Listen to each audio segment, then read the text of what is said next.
ॐ पूर्णमदः पूर्णमिदं पूर्णात् पूर्णमुदच्यते पूर्णस्य पूर्णमादाय पूर्णमेवावशिष्यते। ॐ शान्तिः शान्तिः शान्तिः। ओम गुरुभ्यो नमः। ब्रह्म तत्व सत्संग कार्यक्रम में आप सबका स्वागत है। पिछले वीडियो में तैत्तरीय उपनिषद की ब्रह्मानंद वल्ली के पहले मंत्र के आधार से उसी मंत्र को प्रमाण लेते हुए हम इस बात को समझ पाए थे, उसी ब्रह्म से यह सारा ब्रह्मांड की निर्माण हुआ। उसी ईश्वरीय शक्ति से पंचभूतों की जन्म हुआ और पंचभूतों से यह सारा प्रपंच निर्माण हुआ। पंचभूत क्या है? आकाश, वायु, अग्नि, जल और स्थल। इन पांच तत्व उसी ब्रह्म से, उसी ईश्वर से जन्म हुआ, उत्पत्ति हुआ और इसी पांच तत्वों से ही यह सारा प्रपंच, यह सारा ब्रह्मांड निर्माण हुआ, उत्पत्ति हुआ। आज की विषय वस्तु, इस शरीर के निर्माण कैसे हुआ, इस शरीर किससे कैसे निर्माण हुआ, उसे हम गहरी भाव से तर्जमा करते हुए समझेंगे, परखेंगे और जीवन में कुछ त्रुटियों को सुधार के शांति आनंद प्राप्त करते हुए मनुष्य जीवन को सार्थक करेंगे। देखिए, अगर ब्रह्म से ब्रह्मांड के निर्माण हुआ, अगर उसी ईश्वरीय शक्ति से पंचभूतों के जन्म हुआ और उसी पंचभूत से ही अगर इस प्रपंच की निर्माण हुआ, तो यह शरीर भी उसी पंचभूतों से ही, उसी पांच तत्वों से ही निर्माण हुआ। शरीर को अगर आप गहराई से तर्जमा करके परखेंगे, इस शरीर में भी वह पांच तत्व ही है। सबसे पहले आकाश। शरीर के अंदर आकाश है। आकाश मतलब स्पेस, शून्य स्थान। पेट के अंदर शून्यता है, मुंह के अंदर, कान में, शरीर में शून्यता है, आकाश है। शरीर के अंदर जो आकाश है, शरीर के बाहर जो आकाश है, वह एक ही है। आकाश के बाद आ जाता है वायु। शरीर के अंदर भी वायु है, शरीर के बाहर भी वायु है। शरीर के बाहर की वायु ही ऑक्सीजन के रूप से शरीर के अंदर जा रहा है। शरीर के अंदर से निकलने वाला वायु कार्बन डाइऑक्साइड के रूप में बाहर जा रहा है। अपने नाता रिश्ता एक पेड़ पौधों के साथ भी है। हम सब जुड़े हुए हैं।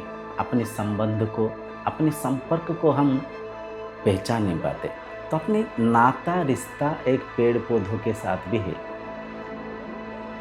तो आशा करता हूँ समझ पाते होंगे। वायु इस शरीर के अंदर, इस शरीर के बाहर, वही वायु है।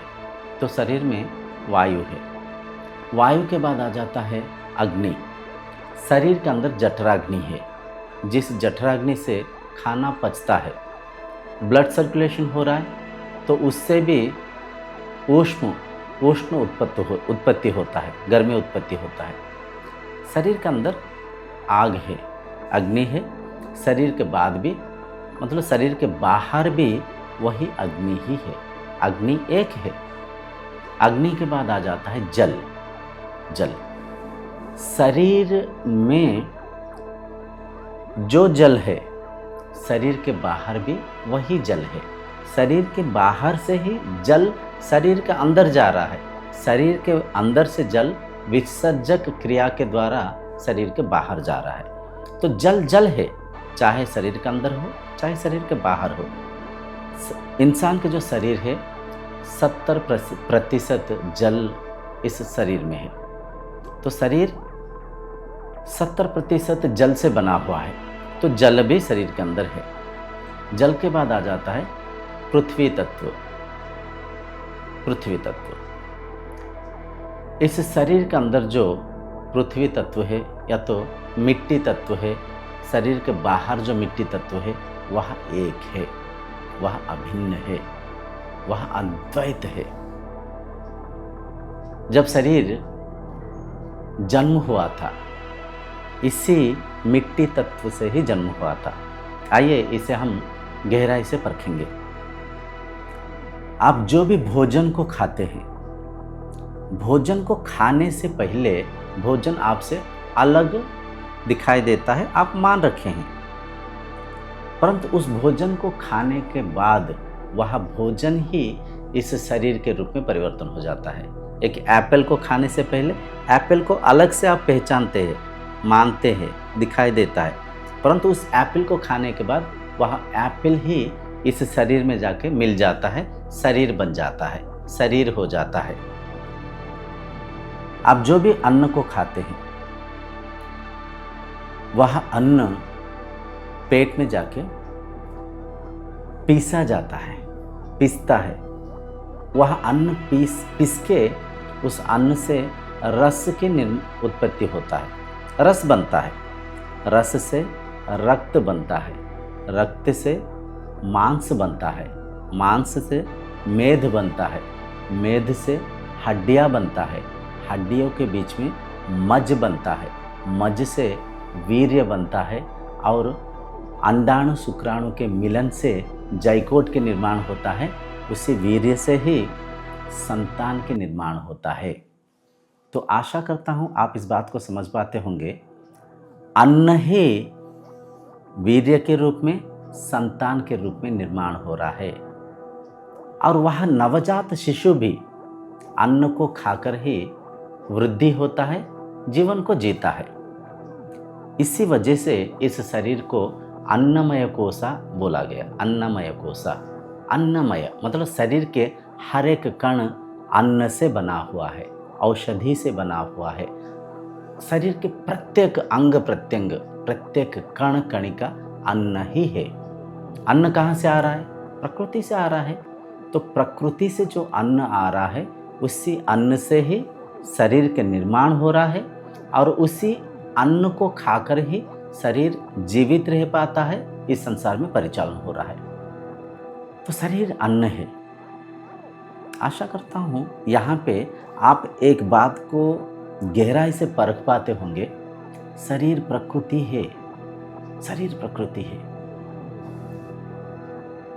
तो इस शरीर को जब आप प्रकृति के साथ प्राकृतिक भाव से रखेंगे, शरीर आरोग्य रहेगा, मन आनंदित रहेगा। शरीर को हम सब ब्रह्म ज्ञान के अभाव से, शास्त्र ज्ञान के अभाव से, सुख की लालसा में, इंद्रियों की जाल में हम सब फंसकर, मन के चाल में, मन के चातुर्यता में हम सब फंसकर अनजाने में आज के इस आधुनिक युग में शरीर को प्रकृति से वंचित रखते हैं और विभिन्न प्रकार के रोग से पीड़ित है। बात सही है। शरीर 5 तत्वों से बना, शरीर प्रकृति से ही बना, और प्रकृति में ही प्राकृतिक रूप में जी रहा है। प्रकृति इस संसार को इतना अद्भुत बना रखा है, इस संसार की रचना इतना अद्भुत, इतना अचंबा सा है कि आपको कुछ करने की आवश्यकता नहीं है। सब कुछ यहाँ पे बना हुआ है, सब कुछ यहाँ पे सहजता से प्राप्त है। जब एक शिशु जन्म होता है, उस शिशु के माँ के स्तन में दूध अपने आप होता है। कहने का तात्पर्य, मनुष्य अविद्या से रंग रूप की, भौतिक आडंबर की जाल में फंस जाता है। शास्त्र में इस बात की वर्णना है, मछली खाने की लालसा में कांटा को निगल देता है, फंस जाता है। हिरन शिकारी के धुन को सुनते हुए, संगीत के उस आनंद में खोए हुए स्थिर होके एक जगह में खड़ा हो जाता है। शिकारी तीर मार के उस हिरन को मार देता है। हाथी काम लालसा में भागते हुए शिकार की जाल में, खड्डे में गिर जाता है। शाम के समय जब बाहर चूल्हा जलता है, उस अग्नि के चमक से प्रभावित होकर कई सारे कीट पतंग वहाँ पे आ जाते हैं और जल के भस्म हो जाते हैं, देहांत हो जाते हैं। मतलब यहाँ पे देखिए, भौतिक सुख ही माया है। भौतिक जो रंग रूप के, जो भौतिक जो आडंबर ही माया है। ठीक मनुष्य भी ये जो संसार के रंग रूप में फंस जाता है। अच्छे अच्छे लाइटिंग, बड़े बड़े बिल्डिंग, मार्बल, कई सारा इंटीरियर्स, ये बाहर के रंग भंगिमा में मनुष्य फंसकर आजकल प्रकृति से जुदा होते रहता है, कई रोग से पीड़ित है। अगर शरीर प्रकृति है तो शरीर को प्रकृति के साथ प्राकृतिक रूप से रखना चाहिए। आपके पास कंप्यूटर ना हो, मोबाइल ना हो, अच्छे अच्छे बेड ना हो, बेडरूम ना हो, चलेगा, आप जी सकते हैं। आप सोचिए, आपके पास अगर शुद्ध हवा ना हो, क्या आप जी पाएंगे? सोचिए, आजकल कई शरीर रेस्पिरेटिव बीमारी से पीड़ित है। उसके कारण प्रदूषण, उसके कारण स्वच्छ हवा के ना होना। आप पैसे के बिना जी सकते हैं, अच्छे अच्छे वस्त्र के बिना जी सकते हैं, क्या आप जल के बिना जी सकते हैं? सोचिए थोड़ा सा।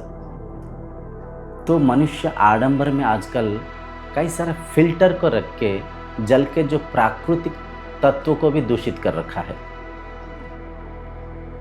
जल जो भी हम ट्यूबवेल के द्वारा निकालें, कुएं से निकालें, जल जैसा है उसे वैसे ग्रहण करना चाहिए, उसे वैसे पीना चाहिए। उससे क्या होता है, अपना जो पाचक तंत्र सुदृढ़ रहता है, इजीली पाचक तंत्र अपने काम कर पाता है और उस जल को ठीक से वो किडनीज फिल्टर कर पाते हैं और पाचक तंत्र भी सुचारू रूप से उसके कार्य करता है।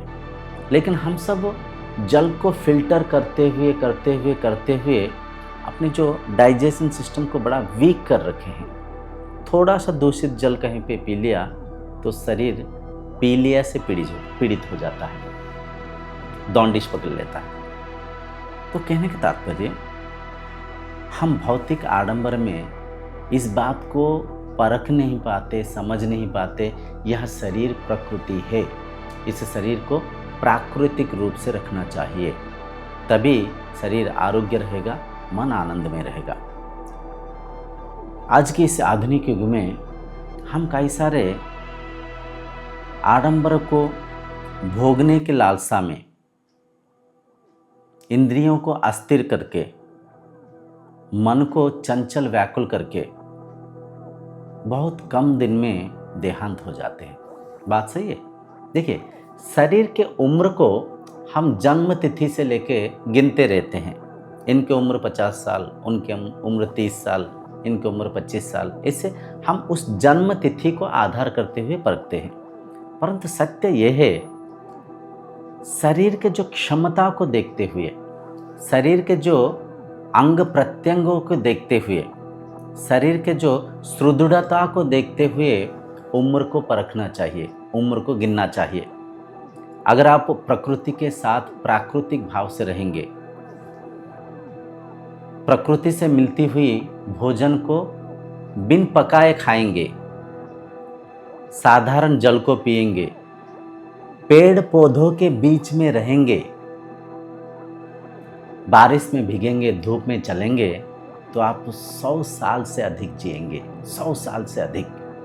परंतु हम इन आडंबर में गाड़ी, बंगला, एसी, इंटीरियर, मार्बल, इनके चक्कर में उन कीट पतंगों की तरह आकर्षित होके अपने जो प्रकृति से, अपने जो पंचभूतों से, अपने जो 5 तत्वों से भिन्न होकर हम आज कई रोगों से पीड़ित हैं। तो शरीर मंदिर है। शरीर रूपी इस मंदिर को प्रकृति के साथ प्राकृतिक रूप से रखते हुए इस मंदिर की, इस देवालय की सेवा कर सकते हैं। शरीर को आप जितना विनियोग करेंगे, शरीर उतना सशक्त रहेगा। शरीर को जितना आप मशीनरी के ऊपर डिपेंड करेंगे, शरीर उतना जल्दी रोग से पीड़ित हो जाएगा। तो आज की सत्संग की सारांश ये है, पंचभूतों से प्रपंच बन रखा है, पंचभूतों से ही यह शरीर के भी निर्माण हो रखा है। इस शरीर के अंदर जो पानी है, आप रूपी उस शरीर के अंदर जो पानी है वह एक है। इस शरीर के अंदर जो हवा है, उस शरीर रूपी आपके अंदर जो हवा है वह एक ही है। इस शरीर के अंदर जो आकाश है, अग्नि है और जो भी मिट्टी तत्व है और आप रूपी हम सब रूपी हर प्राणी, हर शरीर में वही तत्व है। हम सब उसी 5 तत्वों से बने हैं। हम सब अनजाने में एक दूसरे के साथ जुड़े हुए हैं। तो यहाँ पे हम सब विवेकी होके एक बात को समझना चाहिए, धन के लोभ में हम किसी को ठगने के व्याकुलता में प्रकृति के साथ खिलवाड़ नहीं करना चाहिए, पंचभूतों के साथ खिलवाड़ नहीं करना चाहिए, क्योंकि उसके प्रभाव स्वयं हमको भी भुगतना पड़ेगा, हर शरीर को भुगतना पड़ेगा। क्योंकि पंचभूतों में हम सब एक है। अगर पंचभूत दूषित हो गया तो यह ब्रह्मलीला जटिल हो जाएगा, कठिन हो जाएगा। आनंदमय यह शरीर, यह मन चंचल व्याकुल हो जाएगा। तो धन के लोभ में हम सब प्रकृति के साथ छेड़खानी नहीं करना चाहिए। आप बोलेंगे क्या छेड़खानी हो रहा है?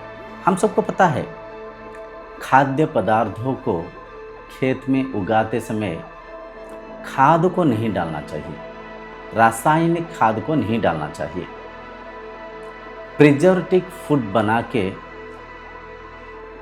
बेच के धन कमाते हुए अन्य शरीरों को रोग में, पीड़ा में नहीं डालना चाहिए। पेड़ पौधों को काटते हुए सृष्टि के विनाश के कारण नहीं होना चाहिए। वायु को दूषित करते हुए उटपटांग से यांत्रिक वस्तुओं को विनियोग नहीं करना चाहिए।